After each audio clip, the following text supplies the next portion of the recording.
já que a gente vai dar continuidade, eu salvei isso daqui. Eu vou abrir, a gente abre novamente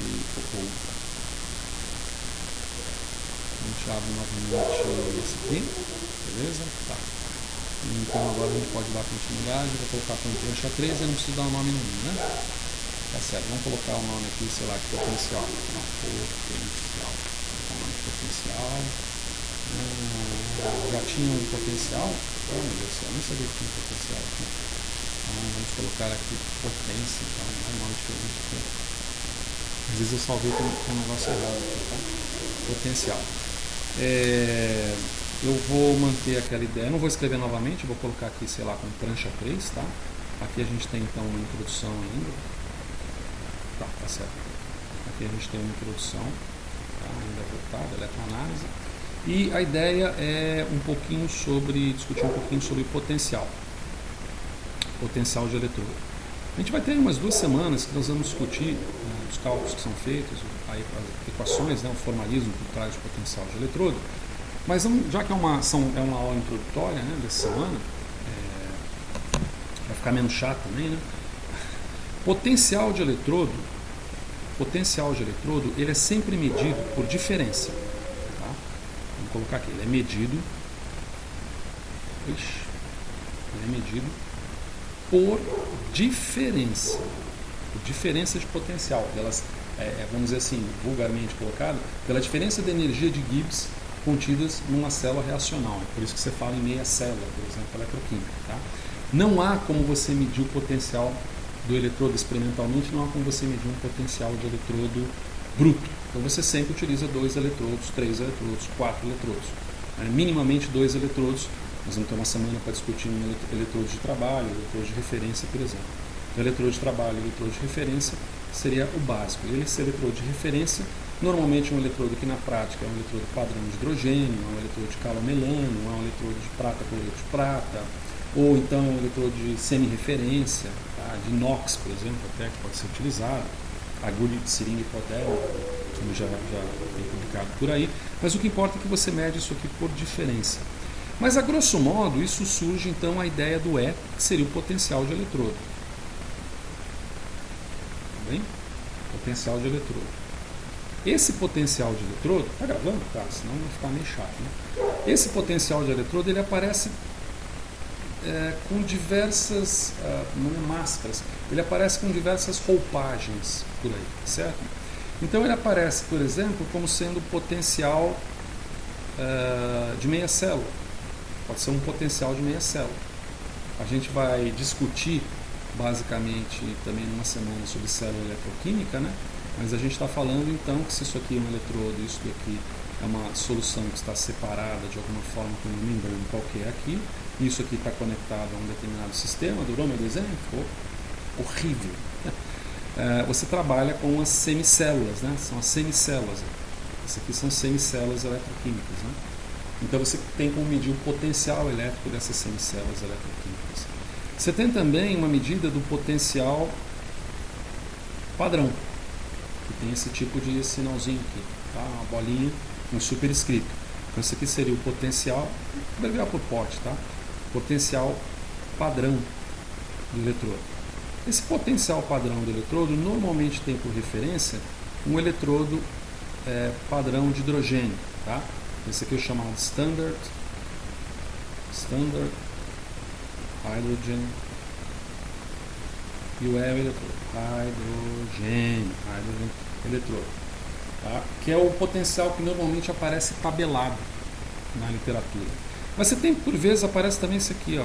Esse aqui aparece, por exemplo, essa bolinha, e nessa bolinha aparece esse superescrito também. E esse superescrito, muitas vezes, é correlacionado como sendo potencial formal padrão. E o potencial formal padrão e o potencial do eletrodo, eles podem ser, também aparece de outra forma. Às vezes ele pode aparecer também como o potencial padrão biológico, tá? Dependendo do tipo de literatura com que você estiver trabalhando. Então o potencial padrão biológico.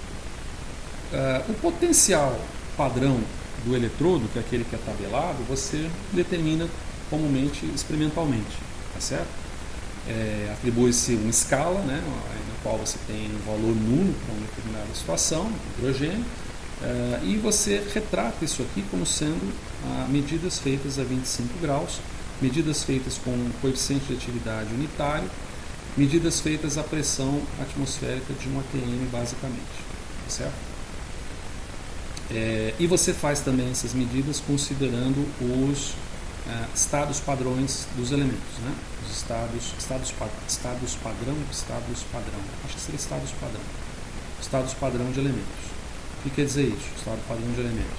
Quer dizer que para metal eu tenho um determinado valor, para um CAT, um íon específico eu tenho um determinado valor, é um conjunto de 3 ou 4 classes diferentes em que você pode atribuir. Um sólido tem um determinado valor também, tá?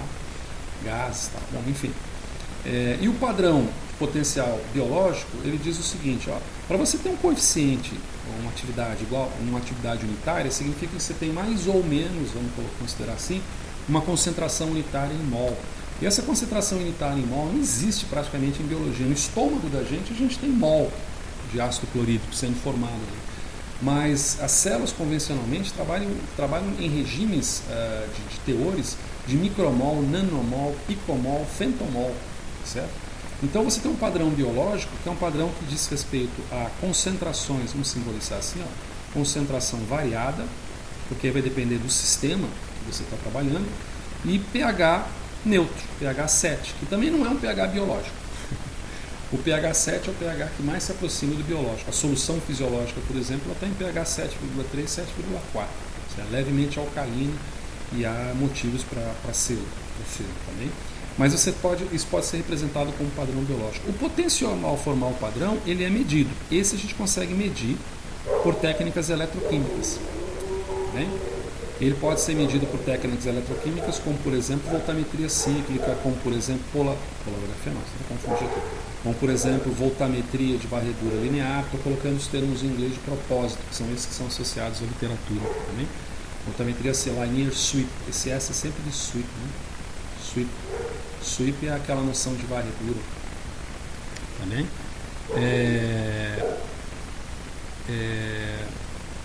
Ringo ou George Harrison tem uma música também com a palavra sweeping, né? While my guitar gently sweeping, né? Quer dizer, a varredura, deslizamento, né? Deslizamento. Não devia ter colocado isso, né? Mas enfim, vamos lá. Aí você tem então o potencial. Isso aqui você mede experimentalmente, isso é legal. Você consegue medir experimentalmente com equipamentos de bancada convencionais. E a partir do potencial formal padrão, você consegue estabelecer concentrações termodinâmicas, por exemplo, da espécie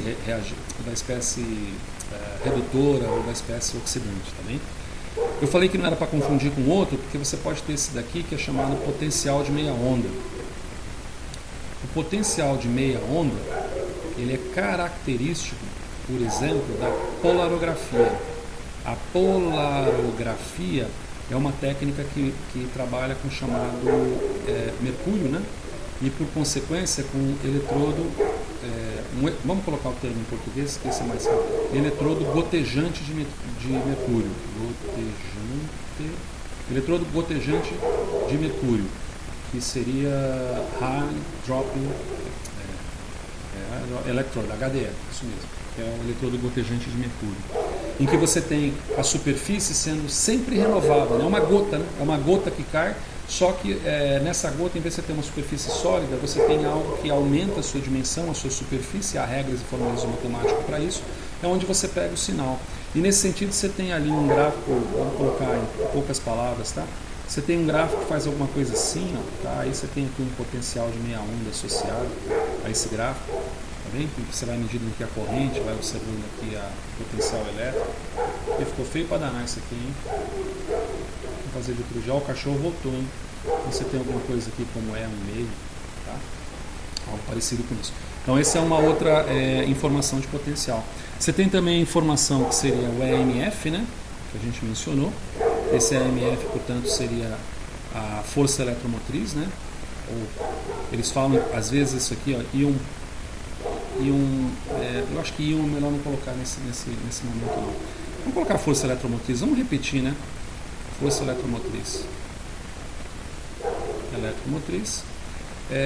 Você tem também o potencial da célula, que a gente já colocado. Né? Uma coisa é você medir o potencial de meia célula e a outra você medir o potencial de célula. O potencial de célula e o potencial de meia célula normalmente são potenciais, vamos dizer assim, intercambiáveis.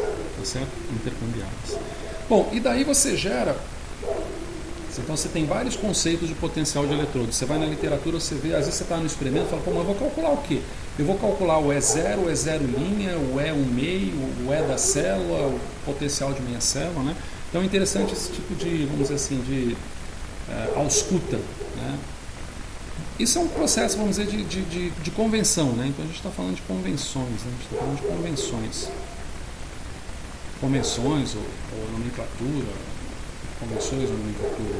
Existem outras convenções que são colocadas, então se a gente colocou aqui que é o potencial de eletrodo, a gente pode colocar também aqui como sendo um segundo que seria corrente. Se bem que acho que corre o risco de ficar mais do mesmo, né? A corrente ela é medida, como eu tinha colocado, em ampere, né? E do ponto de vista mais prático, se a gente colocar derivadas puras, isso seria a variação da carga pela variação de tempo. Tá certo? Variação de carga pela variação de tempo.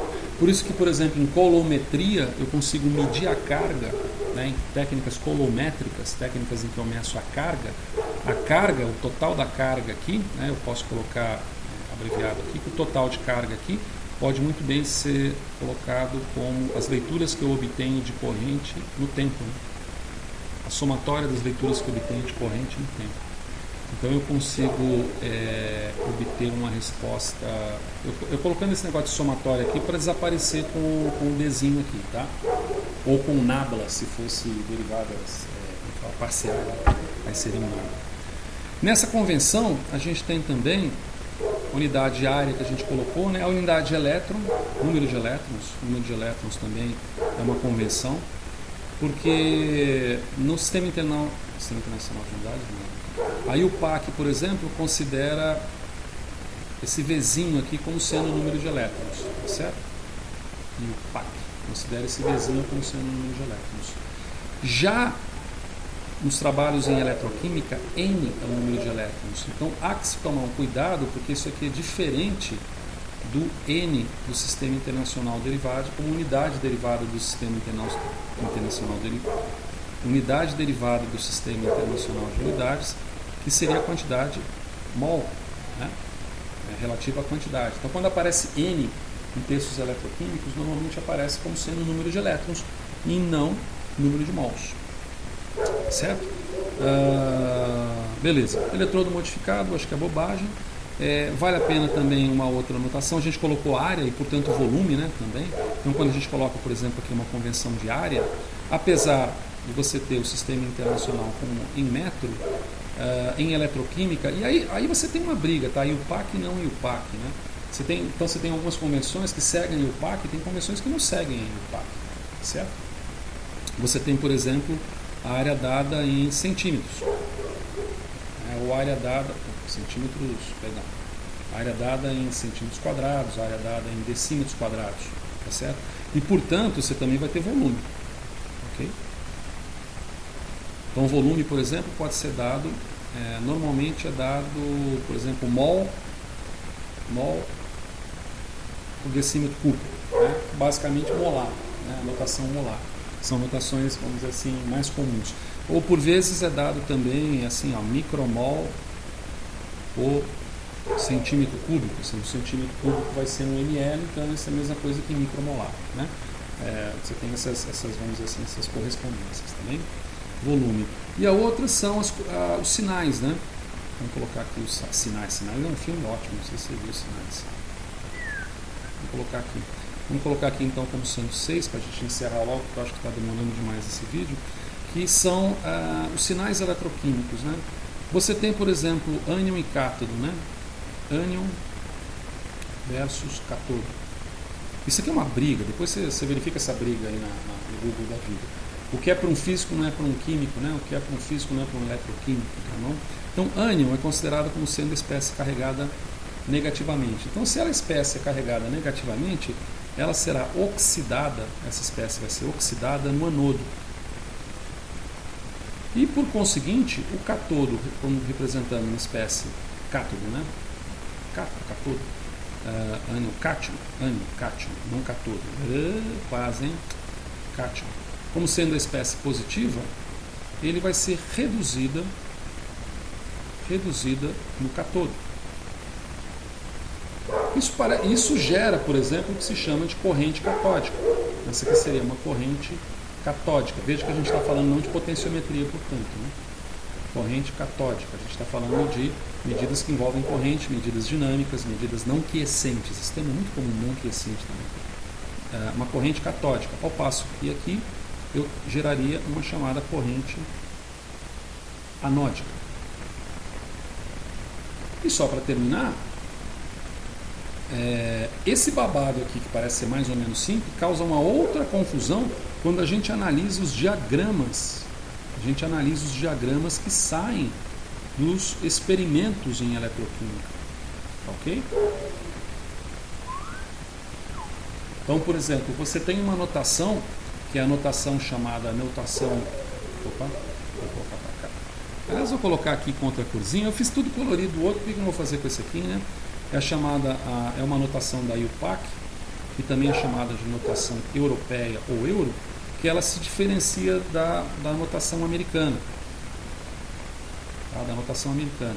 Isso é complicado porque dependendo do livro que você pega, você está trabalhando com uma espécie que você acha que está oxidando e ela está reduzindo. Então eu explico por quê. Na notação chamada euro, tem inclusive equipamentos comerciais que você seleciona ali com caixinhas de seleção, box. Você seleciona se você quer a informação dada no modelo euro, membrana, né?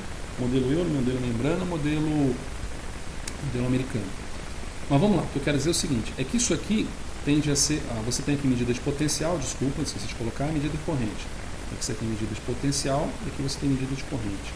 No modelo convencional europeu, por assim dizer, e aí você vê que a instrumentação, né, vamos dizer assim, o parque industrial de equipamentos, talvez seja mais conhecido o parque europeu do que o americano, Ecoquimi, né, que agora já não é Ecoquimi, Palm Sands, mais moderna, diferente de Solatron e outros tantos, mas o tempo está correndo, vamos lá, né?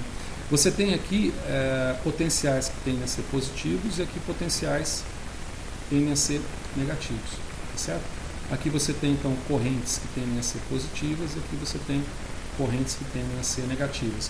E aí você tem um perfil qualquer lá de resultado,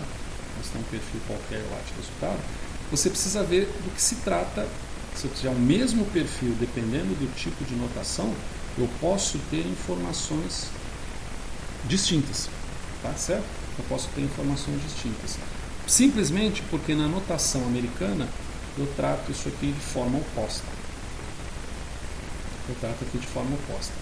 Aqui eu mantenho essas correntes desse mesmo jeito, só que agora, pelo fato de eu tratar de forma oposta, eu mudo os sentidos. Vou colocar isso aqui com uma corzinha mais bonitinha, tá certo? Quando eu venho para cá, ou seja, eu estou aumentando o potencial, vindo para a direita, né? Estou aumentando o potencial e estou aumentando a corrente, eu estou obtendo aqui uma corrente anódica. Tá certo? Uma corrente anódica. O que no caso é contrário aqui, ó. Eu estou obtendo uma corrente catódica. Então há que se tomar cuidado quando a gente pega os livros textos para saber esse tipo de notação que está se tratando, né? Existe o livro que eu coloquei para vocês, precisa tomar cuidado, o Zosky, nós vamos pegar alguns trechos, Handbook of Electrochemistry. O Zosky, ele fala logo no início do livro, lá no capítulo 1, no finalzinho, ele fala assim, eu vou começar a adotar aqui para esse livro a notação americana. E às vezes você vai lá na frente resolver um problema de TAFE, achando que o negócio vai para a direita e o negócio está vindo para a esquerda. Bom, mas enfim, essas informações também são importantes para esse tipo de distinção. Tá bem? Então a gente costuma falar, só para completar, será que o verde escuro fica legal? Deixa eu ver. Não fica nada. Fica, porque fica discreto. Você tem, por exemplo, aqui o que se chama de... fica tão discreto que eu não sei o que eu estou escrevendo também, né? Não me ajudou muito, vou botar em amarelo. Amarelo pelo menos me ajuda aqui, ó. Eu tenho então por aqui uma corrente anódica, tá certo? Se ele vier para cá, então, se ele tivesse vindo para cá, eu teria uma corrente catódica. Se isso tivesse picos, né, formando picos, eu teria um pico de corrente anódica, um pico de corrente catódica. Então, quando eu vou aqui para a direita, isso está, vamos colocar em poucas palavras, indicando que a minha espécie está sendo oxidada. Né? A espécie está sendo oxidada. Aqui, ó, corrente anódica. Tá? Então, está indo para o ano, a espécie está sendo oxidada. E o contrário, se ele estivesse vindo para cá, a espécie estaria sendo reduzida. Então, para baixo, eu tenho uma corrente catódica. Então, aqui eu tenho uma corrente catódica. Corrente catódica. Cuidado com a inversão desses significados no padrão americano, tá bom? Então, vamos encerrar aqui agora.